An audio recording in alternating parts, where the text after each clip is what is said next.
气书画，骑射蹴鞠，云文云武，学习无间。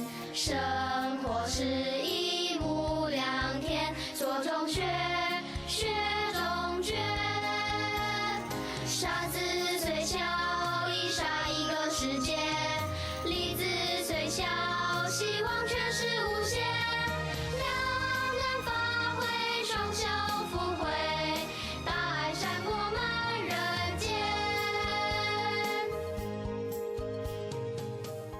Bibit kebaikan di dalam hati. Sejak dulu di negara yang sejahtera pun tidak akan terhindar dari orang jahat. Jadi setiap negara harus mempunyai hukum yang pasti untuk menghukum orang yang bersalah hingga tuntas. Tapi ada beberapa penjahat yang licik hingga pejabat negara pun tidak bisa menangkapnya. Saat ini negara butuh bantuan dari semua warga.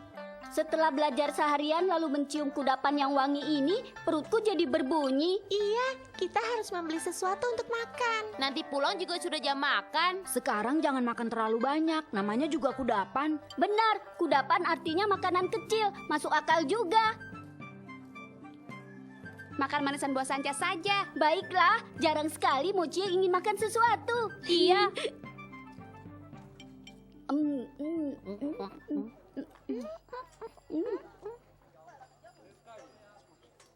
Kalau melihat wajahnya seperti penjahat kelas atas ya. Tampangnya itu sangat istimewa. Pasti sangat mudah dikenali orang. Xiaolong, apa maksud ucapanmu itu? Kau lihat saja imbalan hadiahnya. 200 style. Coba kamu pikir kalau penjahat itu tertangkap oleh kita. Benar juga, jika kita yang mendapat imbalan 200 style, oh Tuhan, kita akan kaya raya. Jangan bermimpi, ini sangat berbahaya. Di atas tertulis penjahat kelas atas. Kalau bertemu dia mungkin nyawa kita akan melayang. Jangan harap bisa kaya. Benar.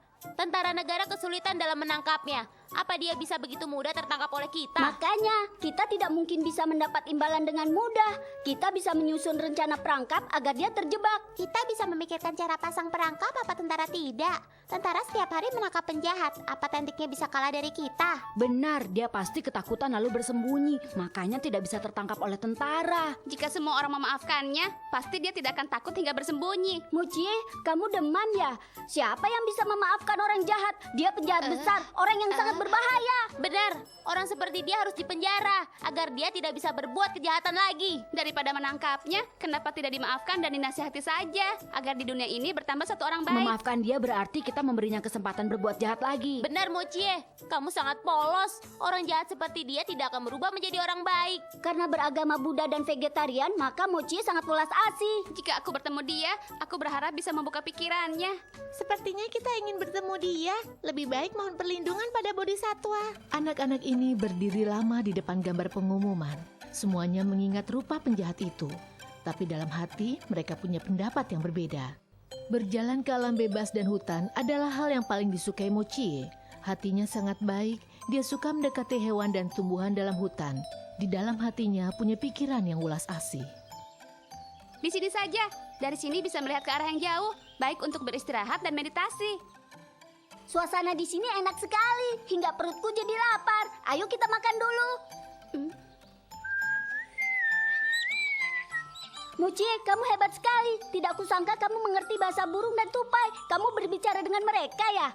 Aku tidak mengerti, aku hanya meniru suara mereka dan berbagi makanan dengan mereka. Mochie, mereka suka padaku dan tidak takut. Tentu saja, semua benda di dunia ini sama. Asal kamu baik terhadapnya, dia akan baik kepadamu juga. Jika hati kita ada niat baik, maka orang jahat di dunia ini akan berkurang. Mochie, sepertinya dia sudah tertidur. Hebat sekali, dia bisa tidur sambil duduk. Mochie, kamu benar tertidur ya? Jika tidak tidur, bicaralah denganku. Di sini hening, apa kamu tidak merasa bosan? Tupai kecil, mungkin mereka juga teman Mochie. Apa terkadang kalian merasa dia orang yang aneh? Saat dia bermeditasi, dia tidak akan berbicara sedikit pun. Sudahlah, aku bicara dengan kalian saja. Aku sangat kagum pada kalian. Setiap hari tanpa kecemasan, tidak perlu menulis dan ke sekolah. Setiap hari hanya makan dan bermain saja. Tolong aku! Tolong aku! Apa ada orang di sana? Tolong aku! Mochie, benar ada orang. Bagaimana? Harus ditolong. Bagaimana cara menolongnya? Lebih baik kita turun gunung cari orang dewasa. Sudah tidak sempat. Setelah kita turun gunung dan kembali lagi, dia tidak akan bertahan dan jatuh ke bawah. Tolong aku terluka. Tolong aku tidak kuat lagi. Jurang ini sangat dalam, sangat berbahaya. Kita tidak boleh hanya berdua. Kita harus segera menolongnya. Paman, bertahanlah. Aku segera menolongmu. Cepat, aku tidak kuat lagi. Aku punya ide. Ayo, kita tarik rotan yang paling besar dari pohon ini. Aku mana mungkin bisa menariknya. Paman, kami lempar rotan ini ke bawah. Nanti paman pegang ya. Tenang saja, kami akan menarik dengan kuat. Rotan ini tidak akan putus. Memanjatlah dengan tenang. Tolong aku, Nak. Aku sudah beberapa hari tidak makan dan terluka. Aku takut tenagaku tidak cukup sampai ke atas. Kami akan menarikmu. Pegang yang erat, Paman. Ayo kita mulai bersama.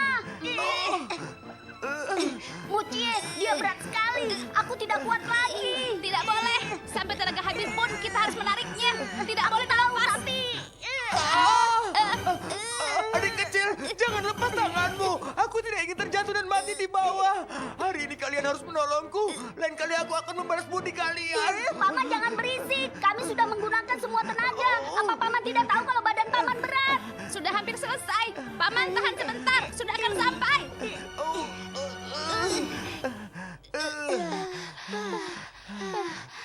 Paman, sekarang Paman sudah aman. Adik kecil, aku sungguh berterima kasih atas pertolongan kalian. Jika tidak ada kalian, aku pasti mati di sini. Jangan begitu. Tidak akan ada orang yang membiarkan Paman mati begitu saja. Iya paman, tadi paman dalam keadaan bahaya. Siapapun yang melihat pasti akan menolong paman. Tidak akan. Kebanyakan orang tidak akan menolongku. Kalian anak baik, makanya mau menolongku. Paman, tadi saat di bawah, Paman bilang sudah beberapa hari tidak makan. Iya benar. Paman tidak punya rumah ya? Keluarga paman di mana? Kenapa paman bisa tidak makan beberapa hari? Oh, aku datang dari tempat lain dan tersesat di hutan ini hingga aku terjatuh ke dalam jurang. Oh begitu. Untung sekarang baik-baik saja. Kalau tidak, keluarga Paman pasti akan cemas. Benar. Paman pasti sangat lapar ya? Akan kuberikan nasi bekalku. Punyaku juga untuk Paman. Paman sudah lama tidak makan. Pasti butuh 2 nasi bekal. Benar paman. Aku sungguh berterima kasih. Belum pernah ada orang sebaik ini padaku. Keluargaku juga tidak sebaik ini. Paman, makannya jangan terlalu cepat, pelan sedikit. Makanannya banyak, pasti akan kenyang.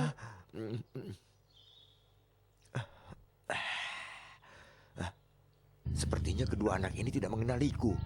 Aku harus pergi sebelum mereka terbangun. Tapi aku tidak punya uang juga makanan. Aku tidak akan meninggalkan hutan ini dengan mudah. Aku sudah lama melarikan diri dan menyelamatkan diri. Aku harus punya persiapan baru boleh meninggalkan tempat ini. Di sini hanya ada mereka. Lebih baik aku ambil bungkusan mereka saja. Lalu aku pergi. Paman, Paman sedang apa?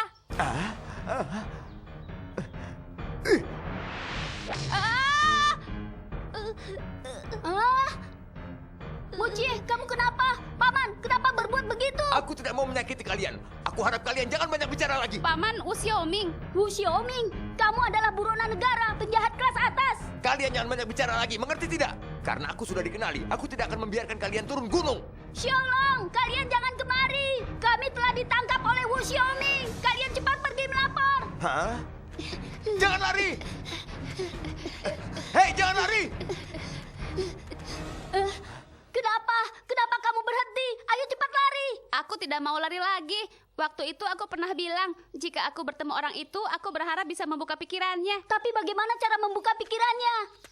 Paman, aku rasa aku belum cukup membina diri. Walau aku punya cinta kasih, juga punya tenaga menolongmu, tapi berkahku masih belum cukup untuk membuka pikiranmu. Aku ikut denganmu, tapi tolong lepaskan teman baikku. Mucie, tidak boleh. Jangan pergi dengannya. Kepalamu terluka. Jika pergi dengannya, kamu pasti akan mati. Biar aku saja yang pergi dengannya. Tidak apa-apa. Aku akan menasihati Paman untuk menyerahkan diri, karena kehidupan melarikan diri tidak nyaman. Benar kan, Paman? Apa kamu tidak merasa takut? Aku akan membunuhmu. Paman tidak akan begitu. Jika Paman mau membunuh kami, Paman tidak akan bilang mau membawa kami pergi dan tidak membiarkan kami turun gunung. Iya, Paman. Paman tidak seperti orang jahat. Kenapa harus melewati dengan tanpa tujuan? Aku juga tidak ingin hidup seperti ini. Wu Xiaoming tergugah oleh mereka dan menyerahkan diri pada tentara. Dalam sesaat, Mo Chie dan Xiao Lice menjadi pahlawan. Tentu saja mereka juga mendapat imbalan dan menjadi orang kaya cilik. Perasaan ditraktir nyaman sekali. Xiao Lice, sekarang kamu sudah jadi orang kaya. Bisa mentraktir kami makan setiap hari tidak? Kamu pikir uang itu ada padaku? Semuanya sudah diambil ayahku untuk ditabung. Aku kagum pada kalian. Waktu itu kita bermimpi berharap bisa bertemu penjahat. Tidak kusangka kalian yang menemukan dia ya. Teringat Mochie, hatiku jadi tersentuh. Tolonglah, kalian jangan bermimpi lagi. Aku dan Mochie mengorbankan nyawa dalam hal ini. Mengorbankan nyawa, seperti pahlawan sungguhan, tidak seperti Xiao Lice yang biasanya. Aku tetap Xiao Lice. Aku juga pahlawan. Hanya saja tidak ada kesempatan untuk beraksi. Xiao Lice sangat pemberani. Dia melihatku terluka dan mengorbankan diri untuk menolongku. Xiao Lice, tidak kusangka kepintaranmu bisa digunakan untuk menolong Mochie. Tidak apa-apa. Keadaan waktu itu sangat berbahaya. Nyawa kami hampir melayang. Dulu aku mengira Mochie itu terlalu polos. Tidak kusangka dia sungguh menasihati penjahat besar itu. Benar, saat aku menarik tangan Mochie, dia malah berhenti dan bilang ingin membuka pikiran paman itu. Mungkin karena Mochie terlalu baik hati, maka Tuhan membantunya. Mochie sangat baik hati. Meski bertemu keadaan apapun, hatinya tetap tenang dan tidak tercemar. Bisa membuka pikiran orang lain adalah suatu penjernihan. Guru Fang, menurutku paman itu tidak sejahat yang dikatakan.